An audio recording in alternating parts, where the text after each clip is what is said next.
What it do, what it do, what it do, and welcome back to another episode of the Weekly Wind Down, your favorite chat show hosted by the Pop Culture Maven herself, Jeremiah Neal, aka Jer Bear, aka what's my alter ego today, y'all?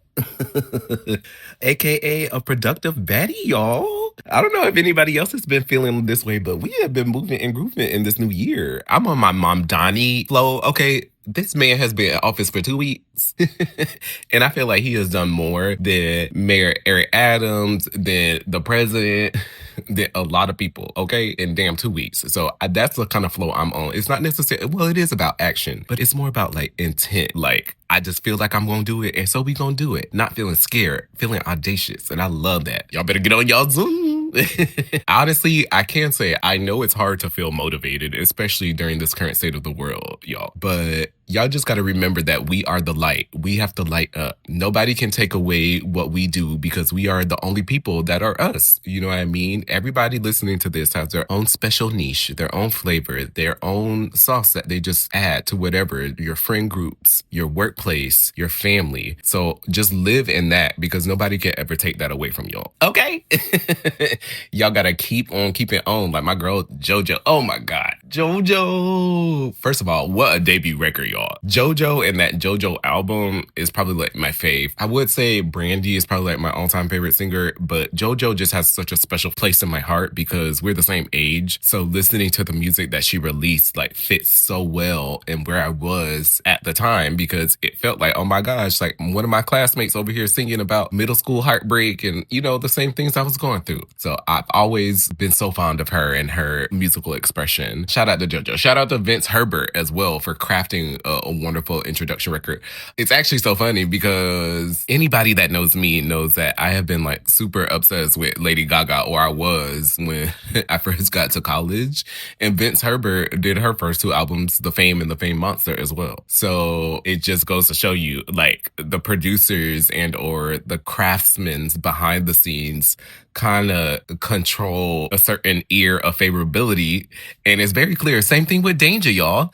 Danger did a lot of work on Danny D. Kane's first 2 albums, Danny D. Kane and Welcome to the Dollhouse. But he also did a lot of work on Britney's Blackout album. And they said how all 3 of those albums are sister albums. And I completely agree as well. Y'all, we truly did not know how good we had it between like 05 and 08. Those were some golden years of production. Pharrell was in his bag. Oh my gosh. Timbo, now he doing this whole AI thing. Don't even get me started. That's a whole other, maybe I'll do an episode on that. Timbaland signing these AI artists. Are you crazy?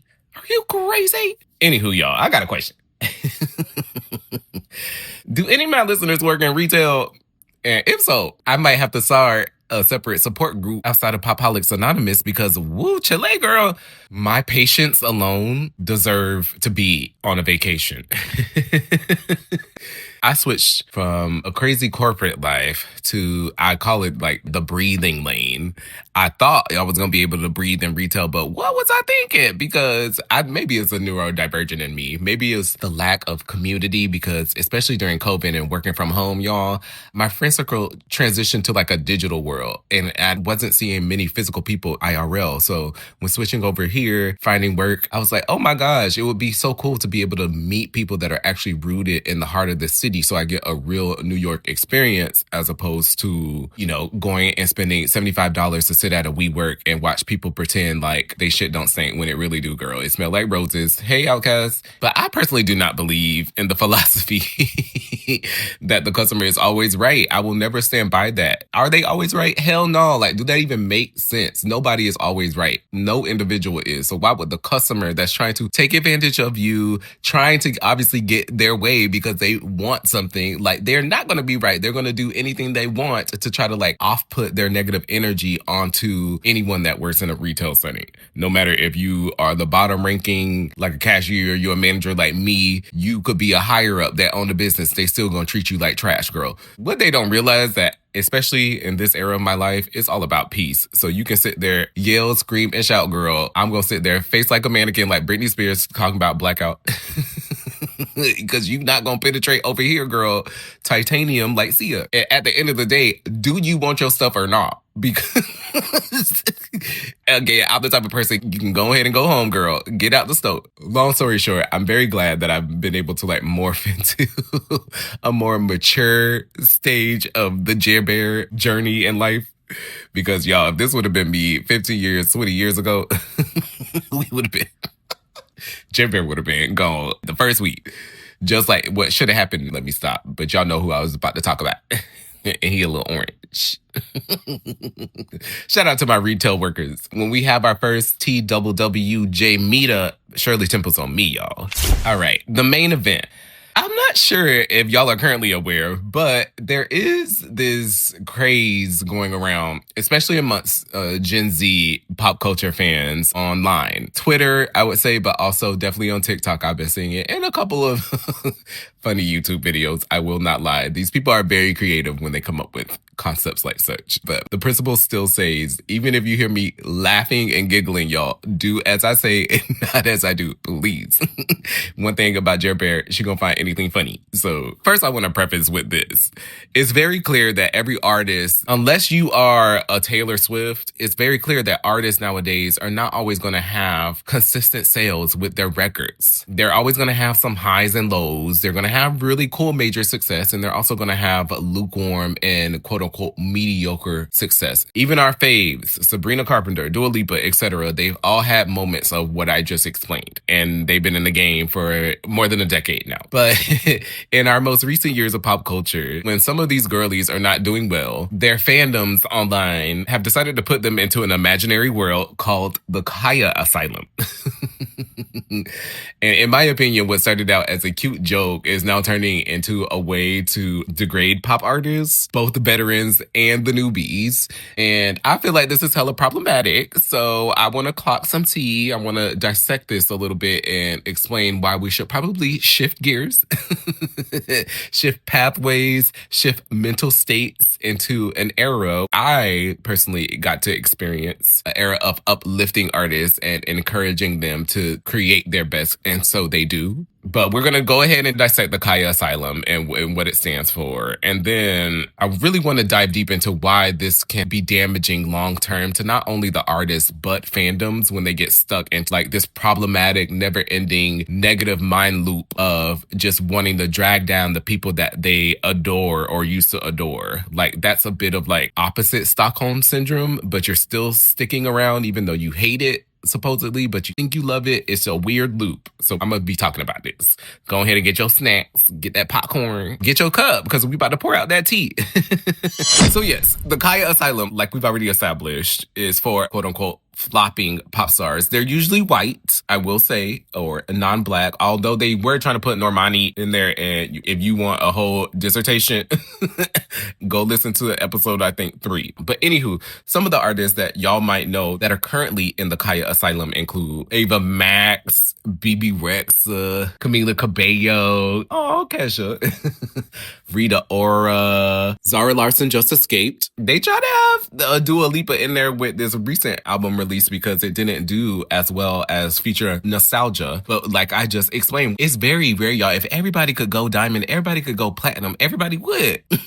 It's very rare for you to be like the leading horseman and pull off in the race and have like that superstardom moment of selling records and having the album of the year that everybody is hooked to. So yes, I will agree that some of these artists are not performing as they did when they first debuted or when they had, you know, these glory days like I'm talking about. However, that doesn't take away from the fact that you are probably still bumping some of the records that came out 10, 15 years ago. I see that a lot with Katy Perry. A lot of people came for Katy Perry with this Lifetimes tour and this most recent album, even though I did think it was tacky, y'all, that she went to space to try to promote the album, girl, because again, wasting people's dollars on weird stunts like that, girl, and then your albums are not converting. Maybe you should go to back to doing like intimate venues or meet and greets and stuff like that. Reconnect with your true fans so then they again feel more aligned to amplify your vision as opposed to doing stunts. I feel like that's where sometimes these celebrities get it wrong. But that album was so fire and nobody wanted to give it a chance, but then they're still listening to Teenage Dream that came out in 2010. So again, y'all are hooked or you were hooked at some point and you got to sit down with yourself and sit there and question like, why have my methods changed? Maybe it has been how a person has acted overall in the media, or maybe you don't like, which is kind of silly and shallow, who they're dating training or something of that sort. So I can agree that, life circumstances may affect how you consume an artist. But if you are saying that you are a diehard fan or you really enjoy someone and then all of a sudden because their album is not performing well, you want to jump on the bandwagon of bashing the fact that the album is not performing well instead of trying to get it to perform well, that will never make sense to my head. Make it make sense. And then hold up, we gotta reverse. First of all, before we even go any further, justice for Khia. Florida's finest. I don't care what anyone says. When it comes to female rap, Khia definitely was keeping up with Trina and Jackie O when it comes to the Down South girls. The Down South girlies, back in the day, the 90s to 2000s, we had those three. Rashida was trying to be in the mix of that. Put it on them, make them want to marry me. Poor Rashida. She actually used to have a really good flow. Very Mob Deep, but I guess her husband made her do this weird switch positions. I'm a cowgirl. Weird cadence thing to try to have a signature sound, and I think people are making fun of her. That she probably would be someone that's in the Khia Asylum. But anywho, regionally, Khia has several records that were huge. Just as good as Mine at My Back. Can't Wang, that was done at every single school dance in Florida. Snatch a Cat Back, Steer, Been a Bad Girl, Jump on the with Trick Daddy. So excited with Janet Jackson. Stop playing with Khia's catalog. My girl has not been a part of or released some really good records. Even when she was on that VH1 show, y'all remember Miss Rap Supreme and she got sent home for cheating? She was rapping her song, Respect Me. Who am I? I'm the missus. Respect me. That is my jam. So y'all need to stop playing with my girl. And overall, I feel like this analogy is a little bit misplaced because Khia has been able to sustain a name for herself as an independent artist for a long time, going into 3 decades. To me, I would say a more fitting analogy or a person that would represent this asylum would be a Paula Abdul. Y'all remember that lady Anastasia? Set me free. Take me out of this misery. We ain't heard from her girl since damn 2003. So again, another person that could be there. Liz Fair. What's that lady? I wanna be bad. Made them feel so good. I want to say that's vitamin C, but that's not vitamin C. But whoever C, the fact that the Pop Culture Maven can't even remember this lady's name, Khia Asylum. That makes sense for the Khia Asylum, not Khia. So justice for my girl, and y'all need to give my girl more credit for what she's given to the hip hop community, especially for women in hip hop. All right, y'all. So now that that's out of the way, I want to get into the meat and potatoes of why my spirit is a bit agitated with this whole concept. I just want to propose a question. Why are we even creating the asylum in the first place? Yes, again, this is the thing. Consumers want artists. It's a weird thing. They want artists to keep a familiar sound. They don't want them to deviate away from that path. But then when it becomes too repetitive, then they say it all sounds the same and they want something different. So what do we want, y'all? I saw this a lot with Gaga's most recent release, Mayhem. What's that song? Garden of Eden.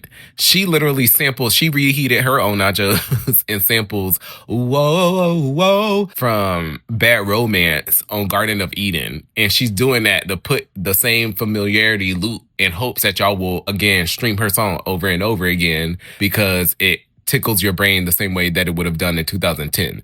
Smart strategy? Yeah, I would say it. But then I feel bad when she tried to do, because I was one of them people, girl. I was not feeling Joanne, girl. Ooh, we girl. It wasn't love. Perfect Illusion, y'all, used to drive me crazy. Anybody that was around me during that time when Perfect Illusion came out knows that song it sounded like nails on a chalkboard. Now, even when Gaga deviated from that path a bit, I still try my best to go watch the music videos, to still stream the music, to still show love and show support. I did not go online and make a hate campaign about how you should not ever, ever, ever listen to the artist again because I didn't like this particular era. I respected the fact that the person wanted to do something different. They wanted to try a different method of expression. And as it's very clear, that's what you're supposed to do in pop. Look at Madonna. Every single album, she had to reinvent herself. She had to come up with a new mood board on how she wanted to express the brand of Madonna.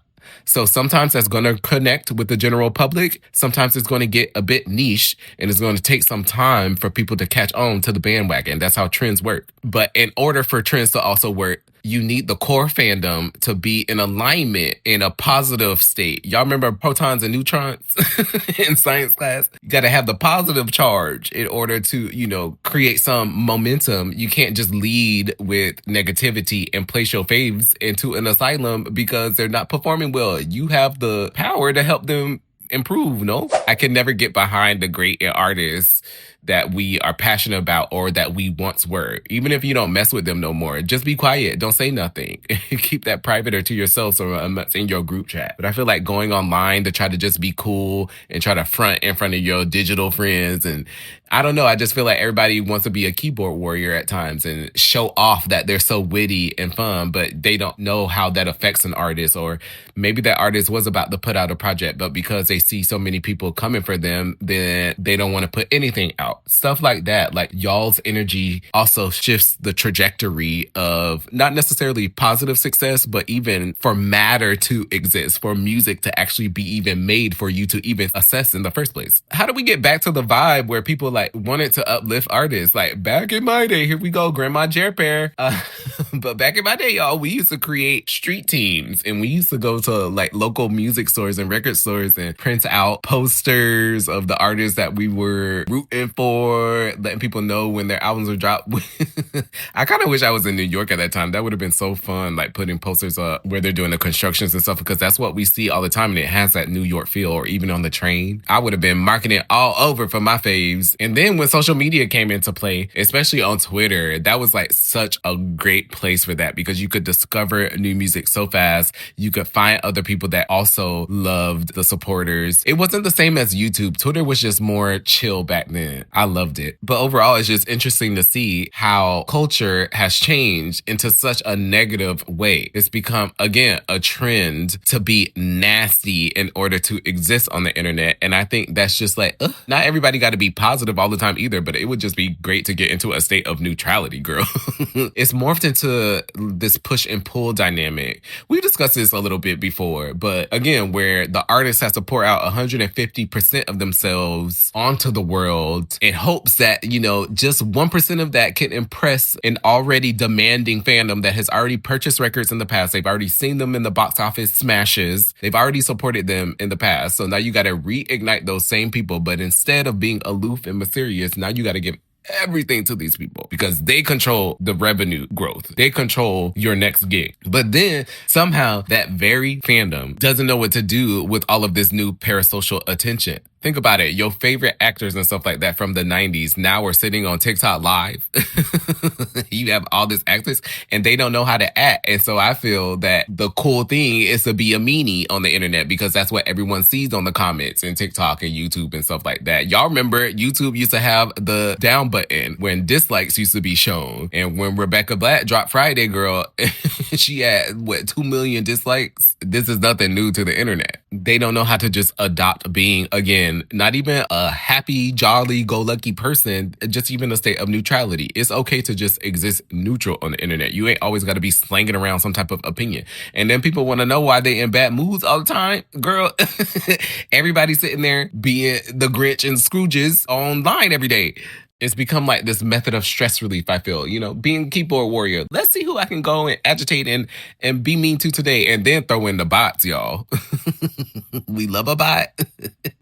But yeah, social media has made it just toxic to be a fan or to want to support your faves online.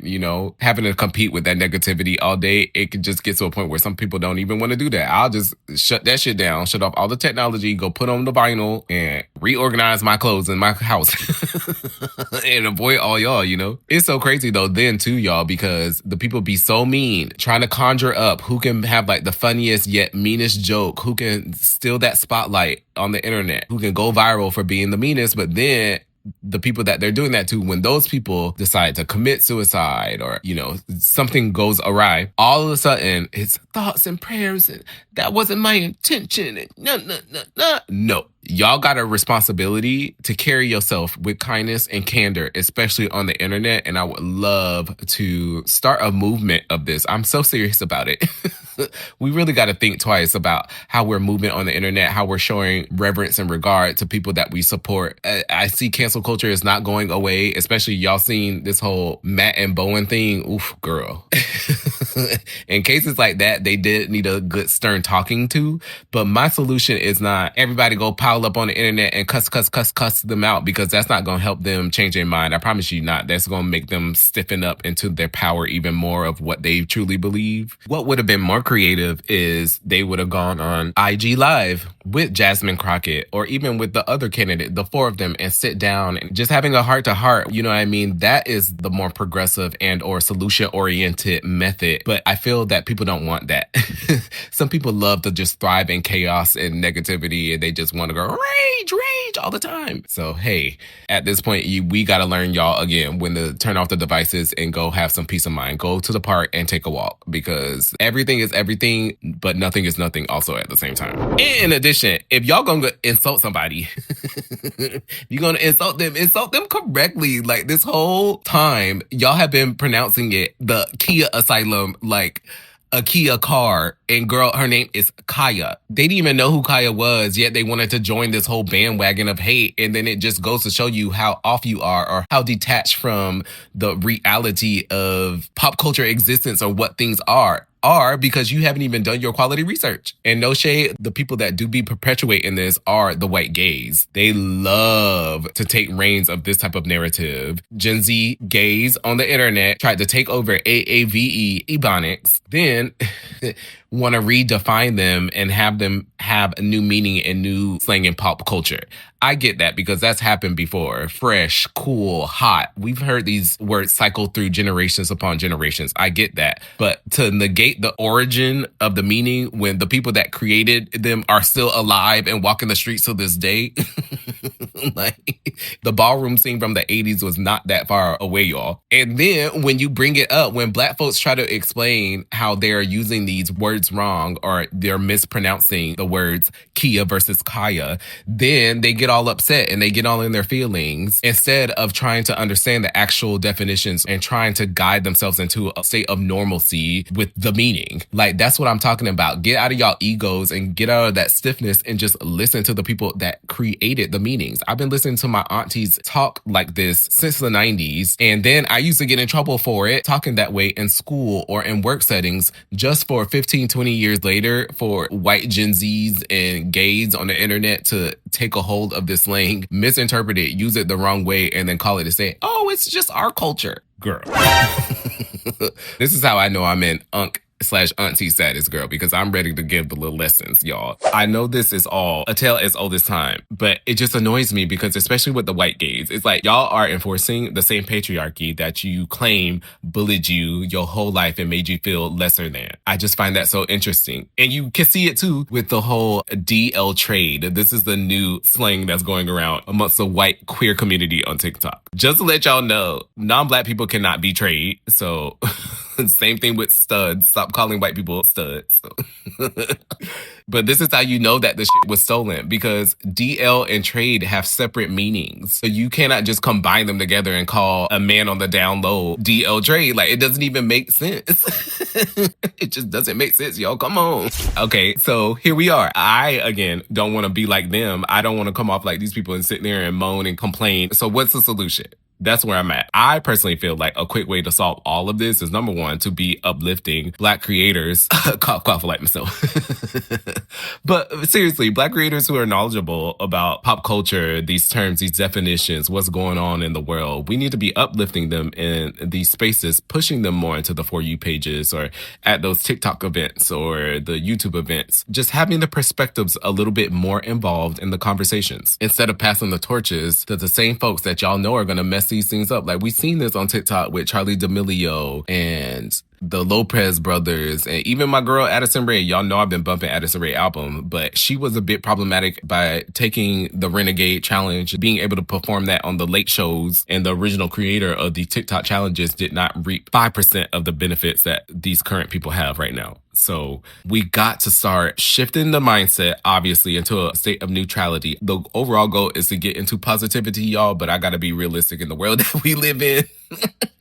But getting into that neutral state, it'll broaden your horizons and being like, hey, well, maybe this artist is not so bad. Or maybe this actually isn't so bad. Maybe I should go and empower myself to listen to the album first before I have some type of judgment. Maybe I should listen to the quality or the body of work before I make an opinion about it online, just so I can seem cool in front of my digital friends. Once we practice that, then we shift over into well, who are some other industry folks or who are some of my other digital peers online that might be people of color or Black creators that, again, have an expertise in this field? Maybe they can put me on to more music, etc. And this is how we build and facilitate third spaces and community of positivity, like I got to experience in the mid-2000s, because y'all, it was a time and we got to go back to that. I promise you, you would enjoy music so much more. The same way y'all be feeling at these concerts when it's just like this frequency of waviness. Everybody just love the songs, the records, the artists is giving life. You look into your left and to your right, everybody singing along. We can have that even when it's not at a concert, but we just got to like shift our mindset on how we interpret music and stop coming for these artists when they're not releasing the same copycat music that they've already released in the past. These artists are artists for a reason. They don't only just dream of the color blue, y'all. They got the whole kaleidoscope in their head, so you got to let them release it and express themselves the same way y'all do. Everybody's moods be changing. Y'all be waking up. Some days you be friendly. Some days you don't want to talk to nobody. So